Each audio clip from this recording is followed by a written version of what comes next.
Nevelti tā ir federācija, bet ja Krievijas federācija ir federācija, tad tā noteikti ir etniska federācija, vismaz uz papīra, tāpēc, ka Krievijā, mēs to zinām, ir vesela virkne tā sauktajiem etniskajām republikām, vai ne?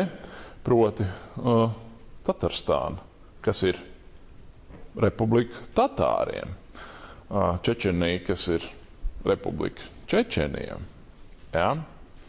Karēlija, kurā gan dzīvo, man liekas, 15% karēļu. Zināt, kur tas ir? Tas ir tur augšā pie Somijas robežas. Bet neraugoties uz to, tā ir kā domāta republika karēļiem. Ja? Citiem vārdiem sakot, tā ir, kā saka, viens no veidiem, kā politiski institucionalizē zinām grupu tiesības, ir saistīts ar šādām federālismu. Teritoriālas autonomijas nozīmē. Pateikt, ka visā valstī mums galvenā, valoda būs tāda un tāda, bet vienlaikus mūsu kaut kādā noteiktā reģionā, kurā dzīvo, piemēram,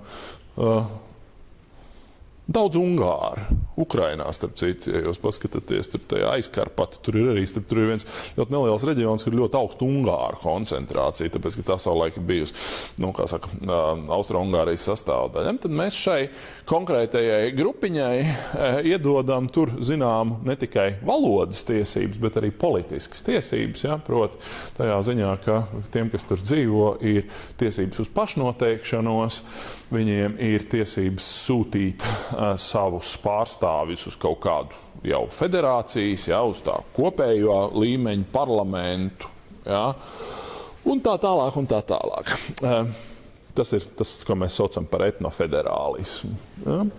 Visas federācijas, ja Jankundze nokritīs no krēsla, jūs viņu pieturiet, jo citādā varētu beigties ļoti slikti. Man vienreiz bija tāds gadījums. Vai arī, ja viņi sāks krākt.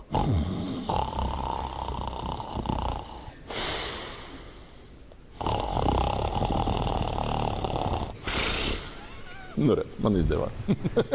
Redz, pamodās. Lūk, ne visas federācijas ir etnofederācijas. Ir, piemēram, Amerikas Savienotā valsts, kur, kā jūs to zinat, Amerikas Savienotās valstis arī ir federācija. Tajā ziņā, ka tajā ir, to veido šie štati, ja, kas ir, tā teikt, pašpārvaldes vienības ar ļoti augstu autonomijas pakāpi.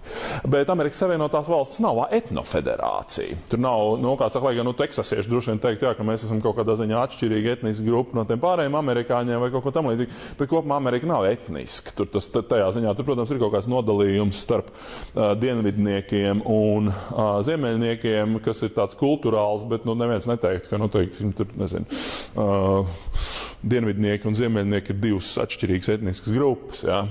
Šajā ziņā vēlreiz tas ir viens no stāstiem par federācijām. Proti, federācijas tādas valstis, kurās noteikti reģioni un noteiktas teritoriālas vienības